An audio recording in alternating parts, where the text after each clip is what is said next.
I'm a different person than I was 2 years ago. I'll tell you that. So you're teaching people the process that you went undergo to get off the couch and become a half marathon, you said is coming up? Yeah, I'm doing a half marathon coming up, but last year I ran my first marathon. So what happened was a little over 2 years ago, I met a man who basically transformed the way that I was thinking about things. I also started taking new nutritional supplements. And through all the personal development training I was doing and the supplements, I started feeling like a lot better. What I did mention before was I was also in a car accident. So I'd gained my health back from work, but then I was in a car accident that put me through a downward spiral, and I got depressed and overweight.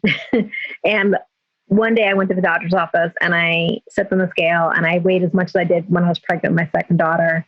And I was like, this is not me. This is not me. So that day I decided I was going to go for a walk. And for a year, I went for a walk every day for an hour. And I lost all the weight and I felt so much better because you're outside, getting fresh air, grounding. I did a lot of barefoot walking too, which is very helpful. And then when I met this other person, like I still couldn't work out. I still had the residual injuries from the car accident. But through meeting my mentor and taking supplements, so I was feeling better. I was willing to take a chance, and I went to a gym. And then once I worked out with the right person who understood my injuries, they helped me like build my confidence. Like I could do one thing. So then I kept pushing, and I was like, oh my God, I had this dream that I thought was totally crazy, that I wanted to be a triathlete. And I needed to run 3.1 miles because it's a sprint triathlon. And I said to my trainer, I go, do you think I can do it? And she's like, oh yeah, you got 6 months for that. We'll get you ready. So I signed up on January 1st, 2019. I signed up and I was working out kind of by myself 6 days a week. And then I got the training plan in April, and it was like a 12-week training plan. And the guy went to this session and he says, if you follow this plan, I guarantee you'll finish the triathlon. And I'm like, all right, man, you tell me I'm doing this, I'm doing this. And so I had a 6-day-week workout schedule where I was swimming, biking, and running. And it took me, in January, I basically started running. It took me 6 weeks to be able to run 3.1 miles because I was starting from scratch. I was never a runner. And then I picked up biking because I knew how to ride a bike. It wasn't that hard, but I was afraid of riding my bike on the road. That's just busy where I live. And then I kind of developed a little bit of that skill, but I was still nervous. And then I was swam in high school, but I was never like the best, but I could swim. So I liked that the best because I was like the best at swimming and didn't hurt anything. But when I crossed the finish line, and I had to go, like, I was like, my parents came, they were living in Indiana at the time, but they came because they were like so proud of me to like go from sitting on a couch to being a triathlete in less than a year. People kept encouraging me to keep going. Like I rented a wetsuit, and the woman's like, when I went to return it the next day, she said, Tricia, you worked so hard to get here. So hard. Why would you stop now? The season's really short. And so I'm like, okay, I guess I'll keep going. And then I did another triathlon. And at that triathlon, I met a coach for a different triathlon. He encouraged me to do his triathlon to raise money for kids with cancer. I'm like, okay. So I did the third triathlon. And during that time frame, he's like, oh, by the way, we need people to raise money for kids with cancer. We have spots available on our New York City marathon. Would anybody like to run? And I laughed. I'm like, there's no way I could run a marathon. I barely finished 3.1 miles. And he looked at me and he said, if you can do this triathlon, you can run a New York City marathon. So with less than 2 months to prepare, I went, okay, I'll sign up. And I had to raise $3,000. So I was like, I didn't know how much money I had to raise before I said yes. And I was more nervous about asking people for money, even though it's kids with cancer. So it's like an amazing cause, and it's very personal to me. And, but I said, like, I'm more nervous about getting money for this than I am for running the marathon. But thankfully I had a lot of supporters from Facebook and other friends. And I like posted, like, I'm doing this. And the first person to donate was actually my closest friend from high school.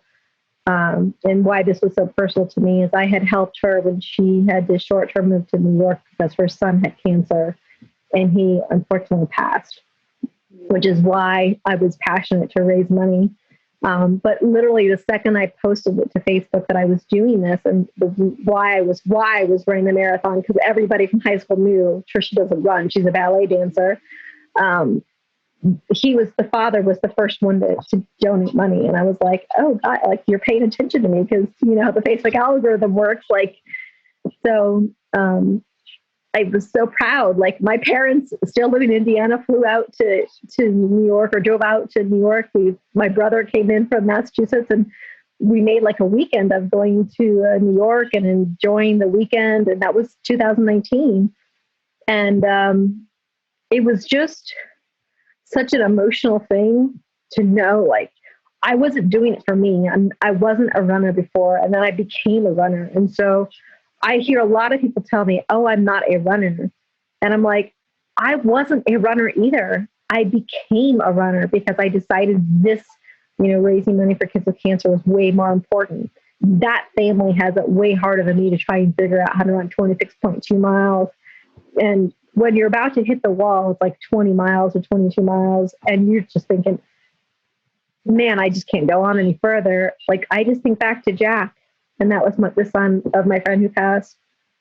And I said, Rebecca, John, Jack, like, they had it way harder than me. So Tricia, just buck up and just keep going. And you're doing it for them. And so having something, and that's the motivation that I help people with. Like, you have to have something that pulls you through those hard times, because no matter what happens, no matter what you're going for, you're going to run into so many barriers. And you have to find a way to decide it's worth going through, like getting past that barrier, however you possibly can. And especially with, people who are trying to lose weight, like, it's not really my number one focus. Like, I don't really care about the scale, but if you look in the mirror and you don't like the way you look, like, I don't want anybody to feel that way. I want everyone to feel beautiful and sexy and strong. Like, that's what I want for women. But if they're only focused on, they're not focused on the dream of what they could become, that dream pulls them through the day where they eat something that they realize they shouldn't be eating. And then instead of going off the wagon, they're like, oh, wait a second, but I have this vision of who I am. And this vision is so important. Or I want to be able to walk, for people who are depending on where they are, like, I want to be able to run a 5K, or I want to be a triathlete, whatever that is. The why you want to make the transformation just has to be so strong in order for you to get up and do the work, whatever that dream is. So I love that, having a why.